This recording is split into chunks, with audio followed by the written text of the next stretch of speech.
Welcome to Flavor of the Month, our monthly series here in Halo Halo Productions, where we interview some of the creatives behind our favorite short films. We ask about the inspirations, challenges, and secrets of what it takes to create a beautiful indie short. I'm Mick, one of the members of Halo Halo, and this month, January 2024, we are featuring the 2021 short film, Hail Marie. Hail Marie is a 13-minute dramedy about a newly immigrated Filipino family whose youngest son tries to win the respect of his parents by proving that he can become more Western than his older and queen-like sister. The film features Darnelle David as the son, Joseph, Gabrielle Jacinto as the sister, Marie, Sigrid Pareja as the mother, and Jason Asuncion as the father. I personally chose this film for January because as we approach a new year, I wanted to talk about the film that actually, I don't think Harley knows this, brought a new inspiration to me as a creator, which is to be proud of my own heritage as being Filipino myself. So with that said, I want to welcome all the creators here. Harley, would you want to start to introduce yourself? Who are you? What did you do in the film? Yeah, for sure. Well, my name is Harley Maranan, and I was the writer, director, and composer for Hail Marie. Hi everyone, my name is Darnelle David and I play Joseph in the film. I'm Sigrid Pareja, and I am mom in the film. Hi, I'm Jason Asuncion. I think I'm the only one with a Filipino accent here, and I play the dad. Awesome. So welcome everybody. I usually start the episodes talking about the film a little bit. We have a little bit of a synopsis in the beginning, but Harley, would you want to, in your own words, tell us a little bit about the film, what it's about, and maybe about how you came up with the idea for this film? Yeah, I'm actually gonna answer that in reverse order, so to leads into it because of the way I came about making Hail Marie. First off, I hadn't made a film. My last film was back in 2017, so when 2021 hit, I was like, okay, I think I've learned enough from studying film in Vancouver that it was time to make a film. And because we were basically in the middle of the pandemic, I hadn't been able to go home. I really missed home. I missed my family. I just missed the environment of like what it's like being the Philippines, the heat, the culture, even the decorations of the house. And so really making this film, I just wanted to bring a little taste of home, but create it here in Vancouver for not just for me to look back at and reflect on, but then to also share. And on the other side of that is I have siblings. I have three siblings. I am the youngest. So that's great. The great dynamic all around. And two of my siblings are sisters. And, you know, as with any brother sister dynamic, there is some bickering that happens. And as I think about home, it also made me think about like my relationship with my sisters when I was a kid. And I was just like, wouldn't it be funny to make a Filipino film that not only looked at, like kind of like touched on the culture, but also showed a brother sister relationship through like Filipino eyes, the unique jokes and the unique things you'd bicker about as a brother sister who were from the Philippines. And on top of that, too, in another life, I was actually supposed to move to Canada when I was younger. And so if I had moved, I would have had these kinds of conversations that you see in the film because the film deals a lot with what the struggles might be for somebody who's so young to move from the Philippines to Canada and try to adapt to a different way of life. This film is essentially like, what if the alternate reality existed? What would the struggles be? Hence, Hail Marie was created. In terms of the story itself, what are, I guess, in the bickering of the siblings, are any of those really based on your real life, or are these things kind of fictionalized a little bit? I think it definitely fictionalized. Like the actual topics of the bickering are fictionalized because my sisters and I ended up growing up in the Philippines. Mhm. So we never had kind of the who's more white conversation or who's more Canadian conversation. But what stayed or what's inspired by true events is the energy of I can do it better or like I know my way around. It doesn't matter if you're the oldest. I know what I'm doing. That's what's true in the film. Then for the cast, quite similar question as well. Is there elements in the story where, as you were trying to explore the character, were there any parts of the film that resonated for you as you were reading through the script? Well, I can definitely relate to both Joseph and Maria because I came to Canada when I was 13 or just about to turn 13. And so it's a whole different world when you grew up in the Philippines as a kid, right? Like you play on the streets, you kind of like play patintero and stuff. And then when the first class I ever walked into was PE, here, and it was square dancing. And I was like, what in the world is happening here? So it's sort of like this big jolt to your Filipino system moving here to Canada. So I can, in terms of finding the mom character, like I will neither confirm or deny that I based it on a mother that is related to me. So, like how Filipino moms react to these sorts of situations, because it's not just the kids adjusting, it's the parents too, right? I think I do have a similar story, because since I also came here when I was 12 years old, and I think the idea was that you should leave behind your culture and try to fit in with the new norm, right? And the more Filipino you are, the more you were treated as an outcast from the group and all that, because for Filipinos that were born here, of course, they would think that you're not like one of us type of thing, because you're still too Filipino. And so, there's this phenomenon where people who come from different cultures, who come here, would try to fit into a new culture and basically neglect their own tradition and their own culture, and thinking that their background is not as worth as being able to fit into a society, to this new country. So that's what I found about playing Joseph. It was that, oh yeah, I did experience this similarly, where I was trying to fit in, and I was trying to be more Canadian, be more Western, and basically neglecting my Filipino heritage and just trying to push away from it. And thankfully with this film, it made me realize how beautiful it is to be Filipino. And of course, the more I think about it, the more it became a catalyst of who I am, not just as an actor, but also as a person, a Filipino person. Yeah, when I read the script, Mr. Ramos is supposed to be Mr. Asuncion because it's exactly my story. So what you saw on film, that's me in the house, and that's how I treat my children. Unfortunately, for my younger son, I mean, it's just in a funny way, of course. In a funny way, it's just what you see on film and how I seek approval from my employers and the family dynamic. That's exactly me. In a funny way, not in a horrible way. Oh, you have a daughter and a son. I have a daughter who That's I right. treat like a queen, and I have my son who's my MVP that I treat like sometimes like a basketball player, and I just bark orders at him. So it's perfect. How about for you, Sigrid? I hope you don't mind me asking. Do you have kids? I do. I have four. I have four boys. I had my kids here, and you can definitely see. It's funny because I pretty much lost my accent pretty quickly, but when I went to the Philippines, tapos magtatagalog ka, mag-i-English ka, your English kind of sounds like with a Tagalog accent, right? Like a Filipino accent. Pag nasa Philippines ka, and then you come to Canada and you're like, hey, this is how I speak. But my kids, they're definitely Canadian. And so there are certain words that I would say, and then they would correct me. And I'd be like, oh my goodness, like I'm totally becoming the Filipino mom now. But yeah, no, there's a huge difference. And funny enough, my 16-year-old, he's like, Mom, you put me in a French immersion school, but you actually never taught me how to speak Tagalog. And I was like, because we're terrible teachers. And at the same time, so now they're putting more effort into learning things, because when they were kids, they would say things like "ay hulog" or "ay utot" or something like that, just like really little Filipino words. And so now they're putting a little bit more effort to it, which is great. It almost sounds like from them, it's almost the opposite, where they started with the Canadian culture and then are now coming back to it. Yeah, they're definitely only one of them has been back to the Philippines, and he was a year and a half then, and so he doesn't remember. Our plan really is to bring them back to the Philippines and just to see home.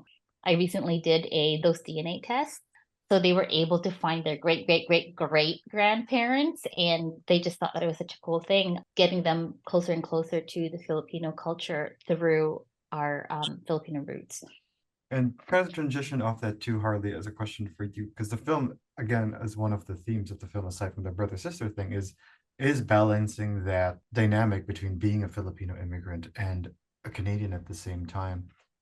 Was this something you struggled with as well growing up, as someone who did kind of live that both lives as well? Yeah, in fact, like one thing that about me is that even though I grew up in the Philippines my whole life, I attended English speaking school, an international school. And so from kindergarten all the way to 12, my primary language was English. But in that process, even being in my own country, I lost my ability to speak Tagalog fluently. And it wasn't something that I realized until I got to Canada. And COVID really just locked me in my dorm room box and made me think about, am I Filipino still? That's what this film really is. It's an exploration into what does it mean to be Filipino? Or is there such thing as being Filipino enough? Or are you just Filipino? And really just having these characters of like Marie and Joseph, it's a conversation within myself of what does it mean? Because it is something that over the years, and now that I have settled in Canada, it's something that is in the back of my mind is just because I've moved, does it mean I've lost my identity, or what does it mean to keep my identity? This might be a little too deep of a question at the beginning of the interview, but Okay. what would it be? How would you define being Filipino? I guess either through the learnings you had through this film or maybe even just through life in general. That's a great question. 3 Filipino movies in, and I still don't have I don't think there's a one sentence answer to that question, but I can kind of describe where my head is leaning towards. I feel like the idea of being Filipino is a very shared thing because, yeah, I could be like, I like this food. I have these songs like these folk songs that I know, but it's also just like how you act and communicate with others because when you see Filipinos come up to each other, you can just immediately get that a unique sense of community that's super kind. I think like we're known as one of the kindest people on earth, according to many social media posts. I don't know. It's hard to define, but it's really just. I think I'm just in circles now. It's hard to define what it means to be Filipino. I like because yeah, I actually don't have a straightforward answer for you there. That's I fine. think it's really like the sense of community, right? Like, and Yeah. honestly, that transcends different cultures, whether you're Filipino or something else. I'm finding more and more the older I get, it's not about quantitative Filipino-ness. It's the quality of it. Like even my kids who don't speak Tagalog, how Filipino are they? They're pretty damn Filipino to me. You know, it's just a matter of ownership of who you are, and you could be anything. I mean, we're Filipinos is a melting pot of so many cultures. And so, do you have Spanish background? Do you have Chinese background? You know, what's your melting pot? And who are you to you? What she said. I remember in high school that was one of the jokes we had was you're Filipino if you have 2 or more cultures in your blood. That was straight up the answer I was given. I was like, okay, cool. One of the questions I had for Harley was the one thing I noticed was you had a very good mix of crew members in your team who Mhm. some were Filipino, some weren't. How are you able to incorporate the elements of Filipino culture, given that some of your creative crew weren't Filipino? I think I might actually go as far as say that I was the only Filipino crew member. Despite my crew not being Filipino, I thought it was a relatively simple process because Vancouver itself is such a diverse place anyway. Little Manila, Little Manila enjoys Collingwood. There's the Punjabi Market in Fraser Street. Like Vancouver's already a melting pot. So I feel like having the fact that the crew members are from Vancouver there already had such open minds that when I approached them about this project, it was really just about sitting down with them day after day and giving them kind of these presentations of this is what it's like. I even took some of my crew members out for Filipino food as we were going over budget because we had food scenes in the film. I was like, this is why they serve things like this. This is why we present these certain desserts and why I want this one in the film. What it means. It's really, I think it's a two-way street where my crew members were so receptive and open to learning, and then the fact that Vancouver has already such a strong Filipino community that I'm able to immerse the crew in Filipino culture. And I think the first time we met, like our table read, and we took that first photo as a family, Harley actually cooked us like corn silog. It's like corned beef, itlog. So definitely fully immersed in The breakfast Filipino of food. champions. As cast members, I guess for both Hail Marie, but also as actors, Are there times where you struggle to communicate the Filipino side of your acting with the technicians, and how do you go about navigating that situations? It was a super easy set, I found. But at that time, I had nothing in comparison. Hail Marie was the very first booking I'd ever done. And things have definitely progressed since. But everyone was just so kind. That was like the best that a new actor could ever ask for. I have been lucky enough to have worked with 4 Filipino filmmakers, including Harley, and the way that they handled each of their own set, whether it's consist of all Filipino crew or a diverse crew, I'd say productive and very organized, and the way that they communicate things and how how they want a certain scene and how they want a certain performance, and of course they're very open into hearing your ideas and letting out some improvisation and creativity in. And so yeah, I've like looking back, like if you were to tell me that I was gonna work with I think 4 Filipino filmmakers, like I would be like, there's no Filipino filmmakers, only break dancers, all right? Like, because back then, like it was just the b-boy and the singing, but not a filmmaker. So I was just like, nah. But yeah, I've been fortunate enough to have worked with those 4 people, and hopefully that's not the only Filipinos out there that I get to work with. And yeah, it's very fun to work with your own fellow Pinoy. How about you, Jason? Because I know you've worked with me even in 2019 as a dead grandfather, a dead lolo for my film. So it's a little bit of a different here, where you have a little bit more life in you as a father. But on set, I like to share the culture to crew members that don't know anything about the Filipino, because it's a funny thing. When the role was offered for Hail Marie, I just came back from Spain doing a Filipino film for Magellan, Boundless. And then even the lead actors were asking me about the Filipino culture. So I was enthusiastic in sharing it, which when I got to the set of Hail Marie, they were asking me, is this really what you guys do? I mean, oh yeah. This is the Filipino way. Even the decorations that Darnelle did in the story, that's how Filipino decorate their house, like the Last Supper, the crucifix on the door. It's what they do. And I enjoyed explaining it to some crew members who set me aside and asked, is this what you really do in the Philippines? Because they know maybe I'm the only one who spent more time in the Philippines, because I migrated to Canada when I was in my 40s, and both my kids were born in the Philippines. I enjoyed it. I enjoyed sharing the culture. Jason definitely like embodied the father figure on set. It's either he was telling people about our culture or he was sitting in the corner sleeping. True story. We have photos. Nick, that's the you most know detailed that thing ever. in Lolo, I slept in the corner. You saw me. Yep. It's impressive how he can just fall asleep. Titos always find a way, I think. But then he also wakes up so fast, because I remember he was sleeping and they were like, okay, where's Jason? What? He just got up. This would have been your 3rd time in director's chair, I believe, with Hail Marie, right? Hail Marie was the first time in my 20s.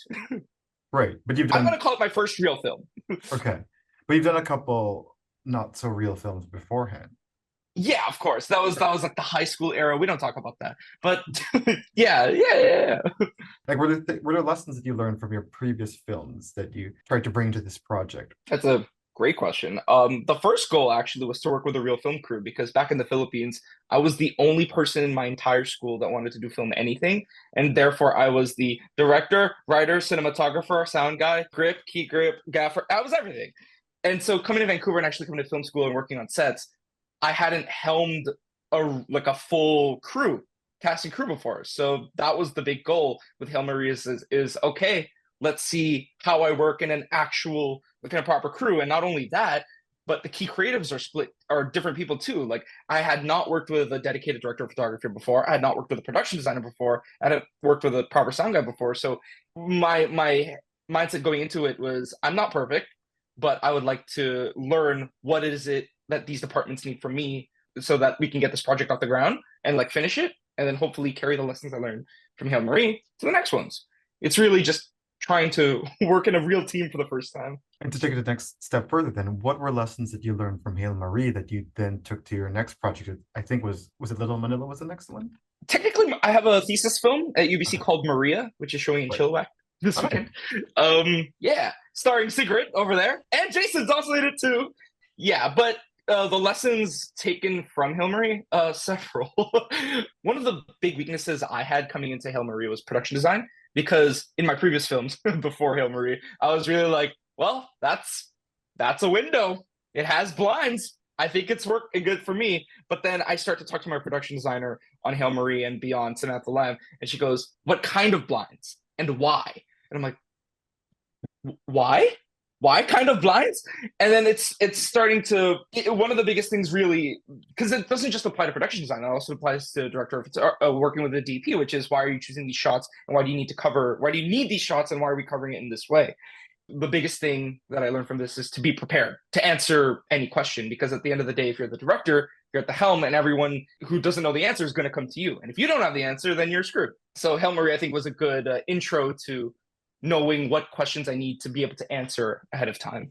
And for Darnelle, Sigrid, and Jason, were there things that you want to try or bring into Hail Mary, for example, that you maybe from your previous experiences in acting you've never been able to do that you tried to bring into Hail Mary?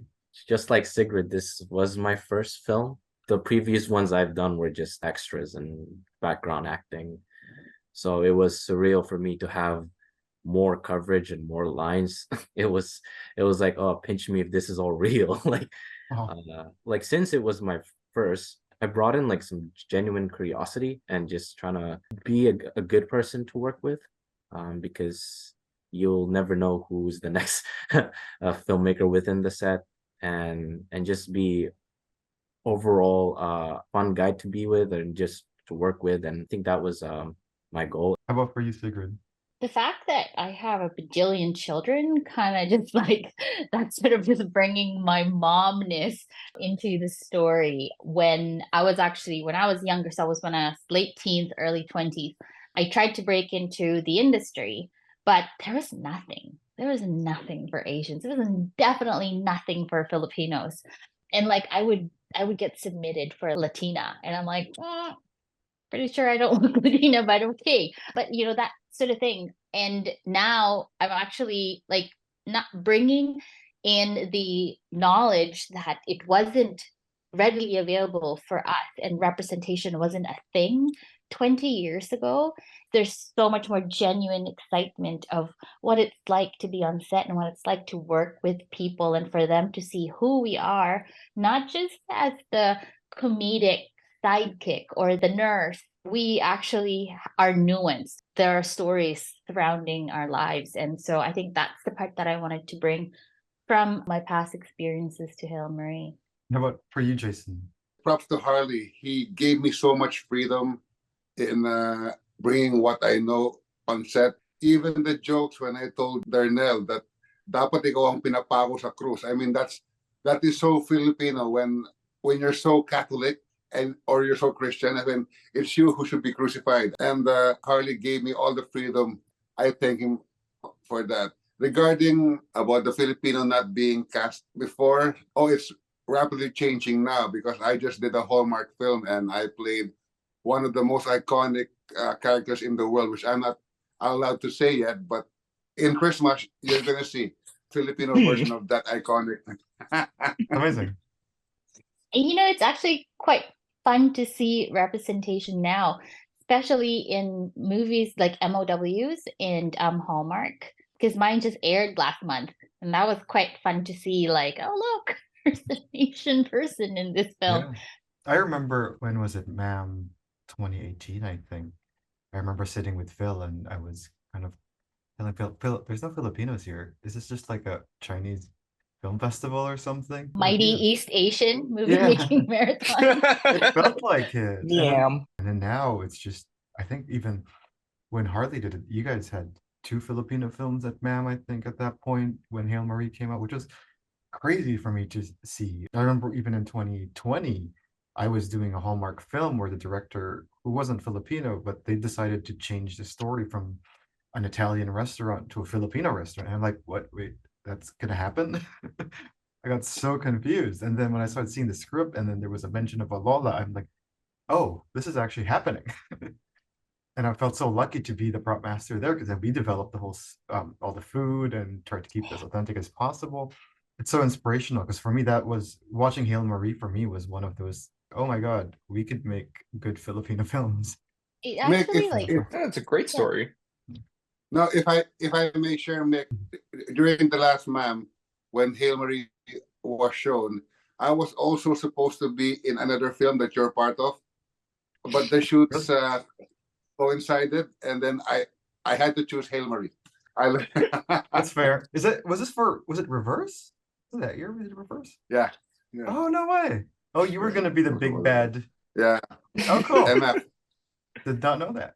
Well, speaking of that, so this film was made for the Mighty Asian Moviemaking Marathon, or as most people know as MAM, which is the annual short filmmaking contest hosted by the Vancouver Asian Film Festival. It's a 10-day competition where select teams are challenged to make either a 10-minute or a 1-minute film. I think the 1-minute films are a little bit shorter.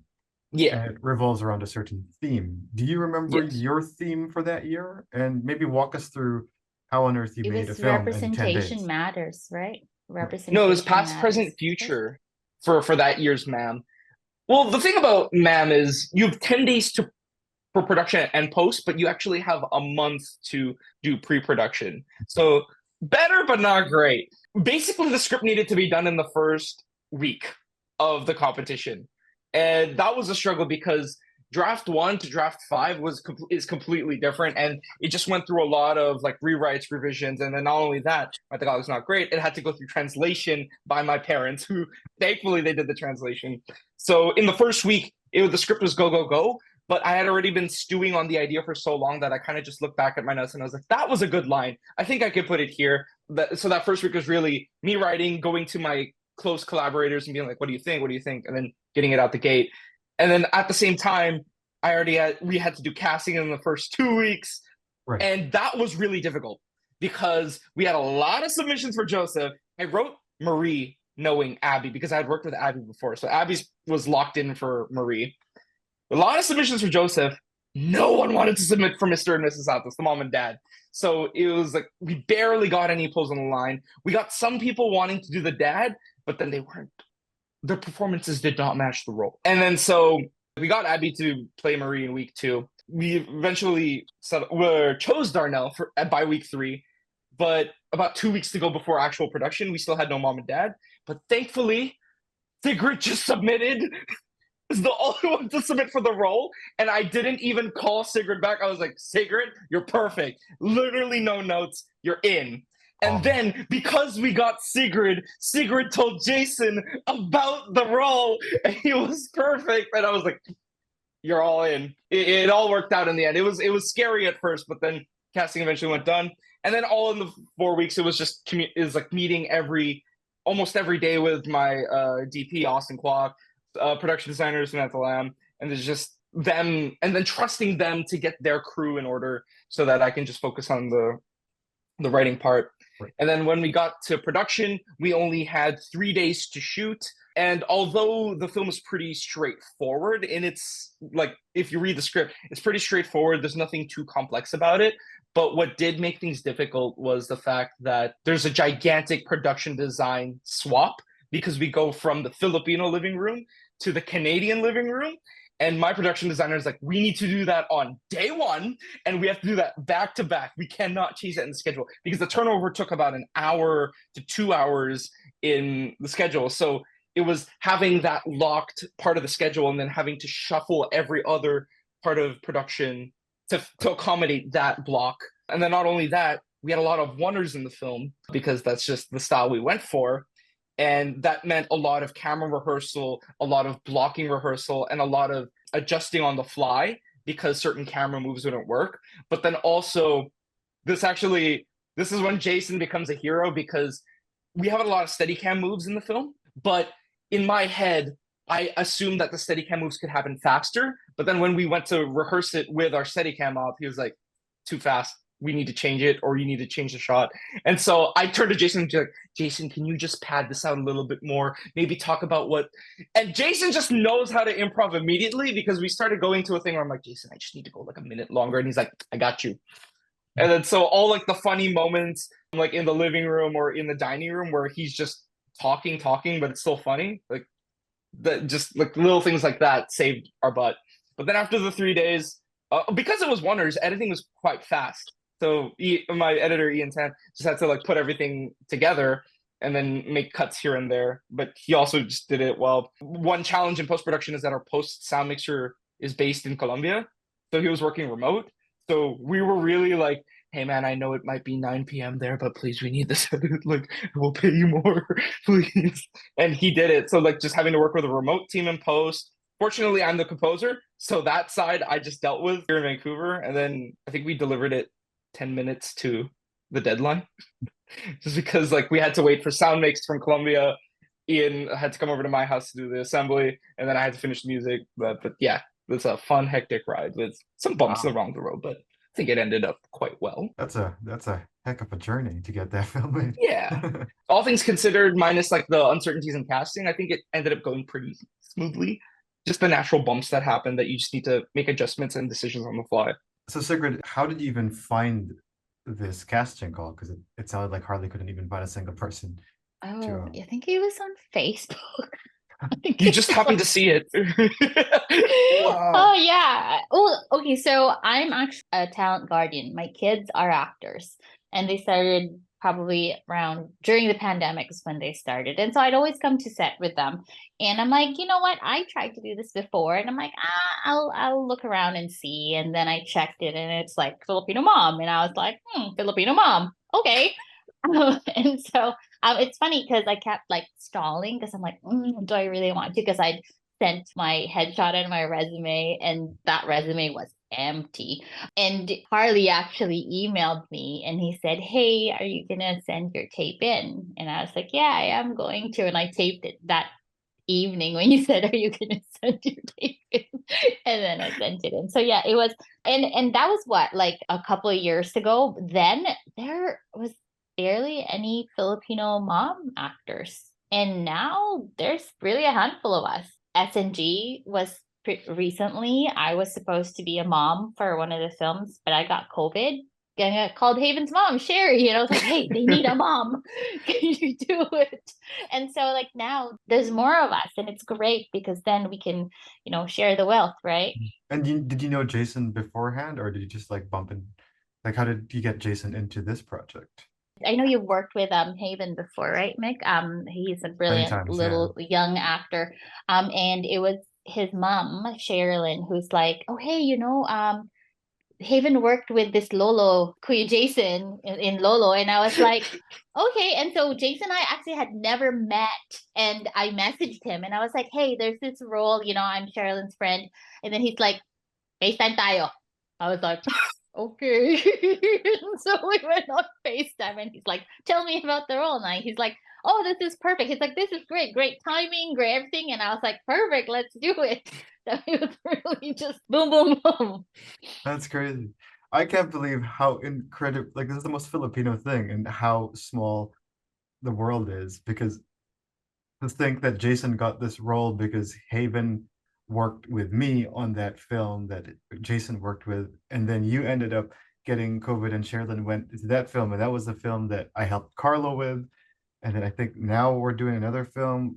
I don't know if I think your name came up as well in like a wedding film that's coming up in the new year. It's amazing. It's the most Filipino thing of like, oh, you know who? And then it's like, when you bump into someone who's non-Filipino and they're like, oh, you're Filipino? Do you know so-and-so? And you're like, yeah, I actually do. I hate it so much. It's because every time, it's like, yep, I know him. Yeah. I can't believe that. So most of Jason's jokes in the film were improv? I'd say like a half. Oh. a good number, just because obviously like we had like the beats that he needed to meet, it's in the script, but there are moments like one big example is like after, first of all, he came up with the Judas comment during the last supper when it was decorated as the Filipino living room, and my parents were like, whoa, that's That's a powerful comment right there. And then he also improved when the living room transformed, because the camera goes out of the hallway into the living room and orbits around them. So in order to give the camera enough time to orbit around mom, dad, and Marie, I just told Jason, could you just like conjure up something like what would happen if you really pander to Marie? And then he came up with the lines of like, what's gonna happen? I'm gonna get the job, I'm gonna get the raise. And I was like, this is perfect. Like, I think this one do particular it. scene too, when we were preparing for the guest to come, like the dad's boss, and I actually am waiting to hear the sound bite for this, because Harley made Jason and I go back and forth at the table for like 5 minutes, because the shot was supposed to be like following Darnelle, and then Harley's like, yeah, just keep talking. And so Jason and I just like went off on some like, you keep that. Jason said like, akin yung puwet ng manok. It's So like you're it's trying like to- borderline inappropriate, and I didn't subtitle it for a reason. But like it makes sense for the characters. Like it's the couple. Yeah, but it's like it's so funny, because it definitely, as a new actor at that time, it definitely like stretched my skills, I suppose, to keep a straight face, because Jason was just banging it out, and I was like, how am I gonna respond? Yeah, my favorite part of that dining room scene is when I told my wife, hey, if I get this bonus, would you give me a bonus? You know what I'm saying? I know, right? And one thing, the change of living room, me and Darnelle, my inspiration for that is the old tandem of Dolphy and Panchito, Right. because it's how they bantered in the old film. So I did that, like nag. I mean, it's yeah. As I said, props to Harley for giving all of us the freedom to act the way we wanted to. I love it. So Darnelle, for you, how did it feel working as a first-time actor and having to work with Jason, who's been in the industry a little bit longer? Felt like a little kid, actually. It's Perfect. felt like I was like in a world where I was like, oh, I'm actually working with experienced actors. So felt a surreal experience, and I had upped my game to like at least be at their level, and like my only backup at that time was just high school drama. So since thankfully the role speaks a lot to me, so I just kind of leaned in onto that and just kind of became the character in a sense where most of the times, okay, this is what like a shy Filipino guy would do, and that I would just follow with that instincts. And then of course learning how to dance with Jason's improvisation, Sigrid's improvisation, and Gabby's perfect performance. And Filipinos knowing how to dance, that's basically what I did, and thankfully it worked well in the end. And I'm very, very happy how we were able to work well together, and how offset we bonded more. And so it's like we became a family, actually. And I think we teased Darnelle quite a bit on set. It was because so funny. He was like, they would say, because we would just be so mean to him on camera. And then when Harley says cut, we just like make it drag on just a little bit more before we go back to being ourselves. but in return, I was also mean to Abby. Like on the very first day, I just kind of became that bro that would just tease his sister, and yeah, it just became on a tug of war type of thing. So it was really fun how it was. We were all playful with each other, and the teasing wasn't a perfectly amount. Then yeah, and the relationship between us just kind of translated well into film. So Harley really did well on the casting here. So Awesome. I gotta say though too, like I see you guys bicker with each other, like obviously in your character and like playful, because you don't obviously feel like there's no animosity at all. We're all friends. But seeing like the mom and dad team up with the sister to make fun of the brother, I looked at that and I was like, oh my gosh, I'm back home. They were never mean, but it's like joking lang on the one guy, and seeing those moments on set while we're all waiting for the next shot, that's when I was like, yeah, these are the right people to cast. Like you guys freaking killed it, because your offset energy matched your onset energy, and you brought the truth to your characters that I saw in your tape. So I was like, yeah, freaking well done, guys. In terms of other things about the film, are there any other bits of trivia or say Easter eggs about the film that maybe you'd want to share now, so that viewers in the film may have missed it or may not have known about it. Maybe you want to bring it to light. I think so. On set, I forgot how this topic came up, but we talked about that little children's song Bahay Kubo. Oh, we made Um, Abby and Darnelle because they were so Canadian that we were like, can you sing Bahay Kubo? And so we actually have a recording of Darnelle and Abby making up different vegetables because like Abby couldn't like didn't. And so that's yeah, that's where I think that's where it started. Yeah, but the reason why I bring that up is because that became like a part of that's something I put in my director's pocket because before we went for the dramatic scene, I had Abby read that, and her character is supposed to struggle, has her background struggled with like Tagalog and just the culture, and so I kind of had her read that, and I just asked her, "How did you feel reading that?" and let her sit with that emotion. Right. But because it was such a little thing that we all kind of like a nice memory that we all share, that ended up in the score for that scene. So when Abby starts, if you listen very closely, when Abby starts to say, I don't know how to talk to you or mom or dad, the Bahay Kubo starts playing on the piano. Oh, no way. Yeah. So that's just the like I like hiding little Easter eggs in the music every now and then. I did it also for Little Manila, but that's another time. Yeah, that's just a little fun thing. The solo the solo word I said that kind of became a thing, and I remember I went back to the Philippines and I showed it to Filipinos there, and yeah, they were just straight up laughing at my accent. It's like you don't sound conyo, but I don't know what you sound like, but yeah, it kind of they found that out and they dragged that for too long. Like I remember Darnell and I were chatting just a few days ago, and like we were like, okay, I'll chat with you later, and I was like, Sala. No, because he was supposed to say Sala, Yeah. like sa sala, but then he said sa sala with a Canadian accent, and so Lala and Okay Long, I think. yeah. But that second one not as obvious as the first one to Filipino ears. Right. Oh yeah, for sure. Sigrid, Jason, were there any kind of bits of things in your acting that maybe people might not have noticed, or things that you might have consciously did? I now know the importance of a spit bucket because I ate the brownies. Like, I would eat the brownies. And then after a few times after, I'm like, oh, I don't feel so good. I'm like, okay, I should use the spit bucket. As a prop master, yeah, I agree. We have that available every time. I mean, the entire cast was awesome.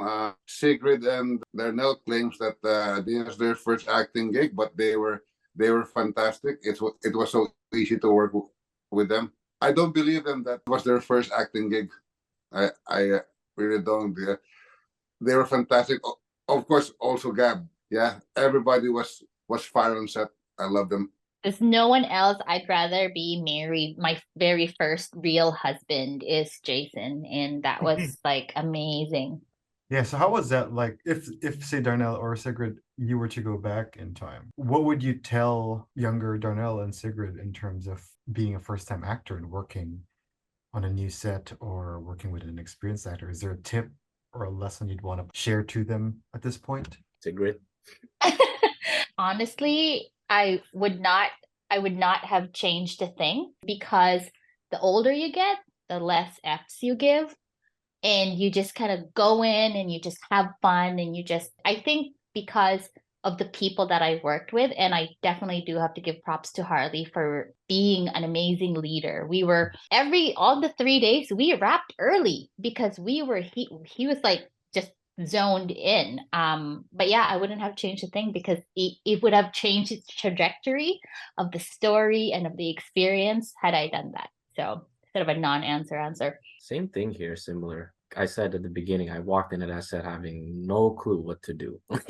Like all I know is that okay, like I think there was even a time where I thought Jason and I were rehearsing, but I didn't even know the camera was already on us. So I was like, oh wait a minute, are we acting? So it was just like me reading the lines, and I'm like, oh okay, I guess we are.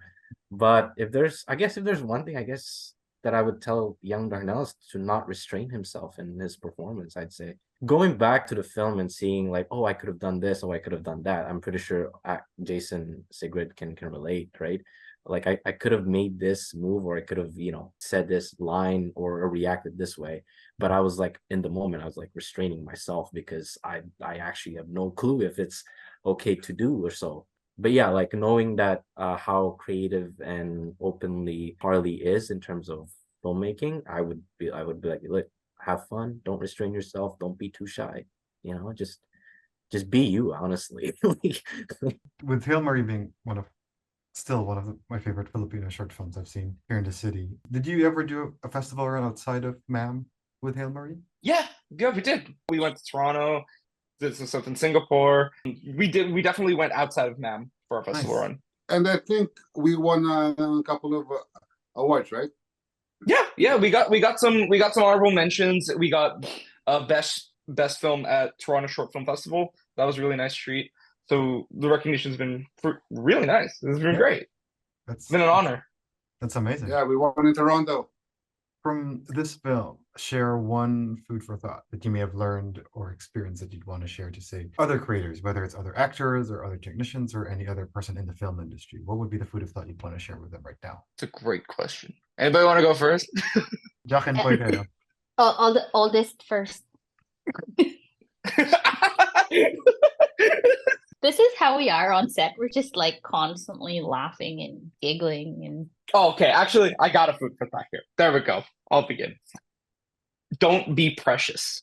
Because it's easy, like for me as a writer-director, it's so easy to be married to like the way I want an actor to be portrayed or the way I want the camera to be. Why not? Like it's if you created the story, you technically have the ownership of it.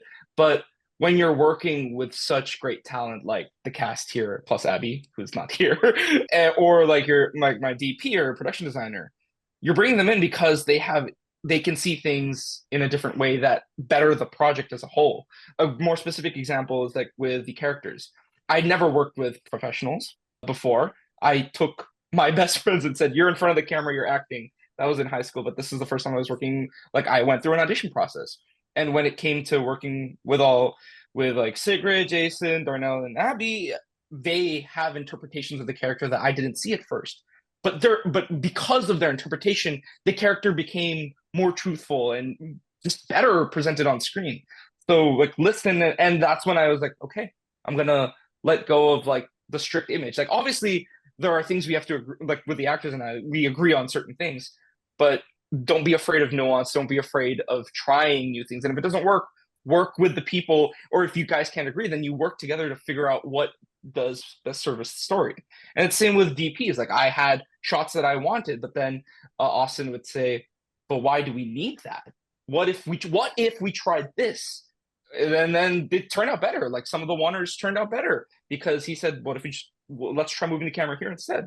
Just don't be precious. You're working in a team, so be able to listen and just have fun while doing it too. I think for me it's more so for actors who are listening is that what is meant for you won't miss you. Because I was 38 pushing 39 when I did Hail Mary, and in the world of how people see themselves is that, oh my God, like I have to accomplish something when I'm in my early 20s. Like by the time I'm in my 40s and still starting out, if they feel like it's too late, and it's never too late, because just keep going. Because had it not that Facebook post, had it not for me submitting to Harley, had not no one auditioning for Mrs. Santos, that was the first step that I had to go into becoming an actor. I'm a union member now. I've done a number of projects, and it all started because of that. And it was that one thing that I knew that was meant for me because it didn't miss me.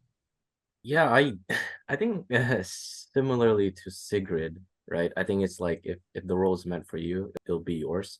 For so many years, I've just been going through auditions and then, getting rejected here and there, because before Hail Mary, I wasn't really pursuing acting. It was just like a hobby kind of thing. So I kept it like low key and secret and stuff like that. So, but still was frustrating, at least, because like I thought I got the character, or I thought like I was very, very close to it. So at the moment that this role came about, I was like, okay, I'm probably not gonna get this character. There's plenty of Filipinos out there, I'm pretty sure. So I didn't care. Like, I'm sorry to hear this. I'm sorry to share this, Harley.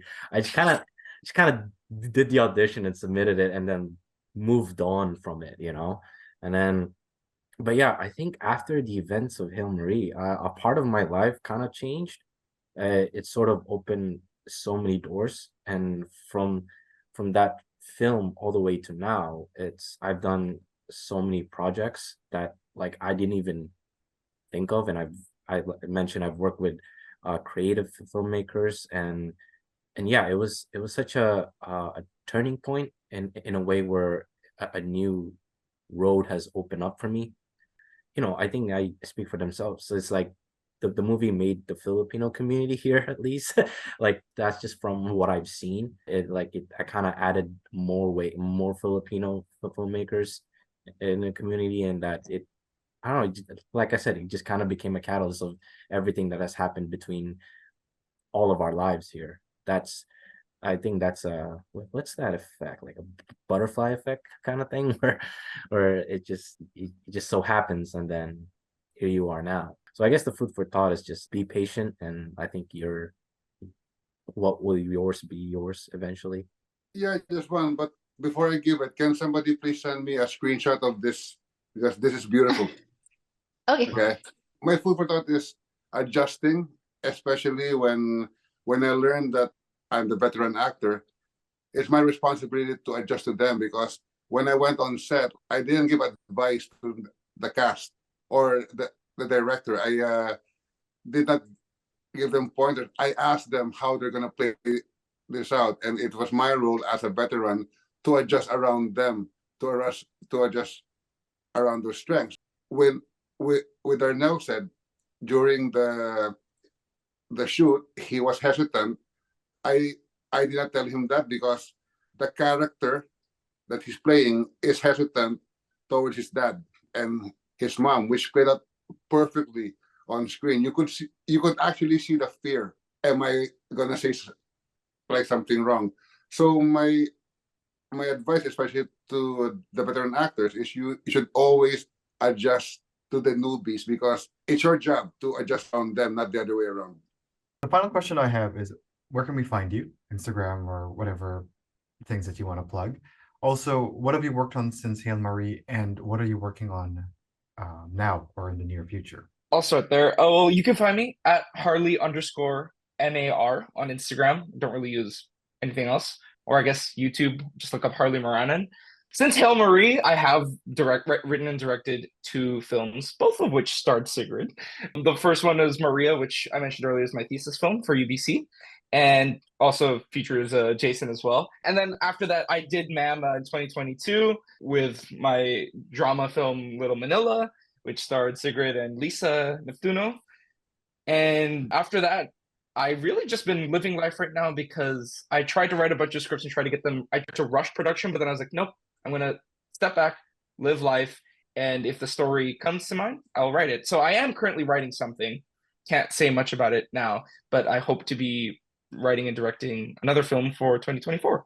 And I am going to say that at some point we will have you back for Little Manila, because it's like my second favorite Filipino film. Oh, I've told it to love Harley to. before. I am a fan of it. Like, I am such a fan of the movies you make. Oh, That got me thank you. teary-eyed. Yeah. I'm glad. How about you, Darnell? Not much. Well, where can we find you first? Oh yeah, sorry. Yeah, I just use Instagram, so like just Anel Q David. That's pretty much it. But yeah, like ever since Hail Marie, I've just been juggling 2 careers. So one for my professional career and one with this acting career. But now that the professional career kind of was pushed away, maybe this acting career might have been an option for me. So yeah, since then I've just been starring and being on films throughout. This past summer I was part of a run and gun film that made it to the finals.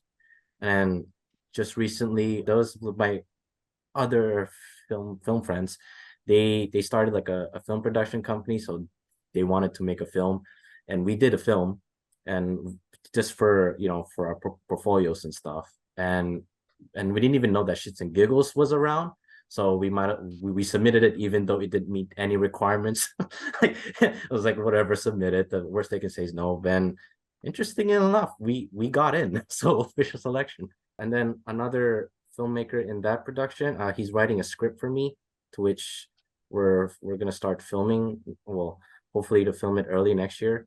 I won't get much of the details, but he's writing a script about a Filipino-centered character in a particular social event that is not Filipino. So he's kind of a fish out of water. So that's just for now. But yeah, in between then, I've just been chilling and just what Harley said, just living life. And what comes to me, right? So Yes, sir. Yeah. What was the Shits and Giggles that you submitted? I was so embarrassed by it. It's called I Secretly Listen to Canton Pop. So Oh it's my God. That was you guys?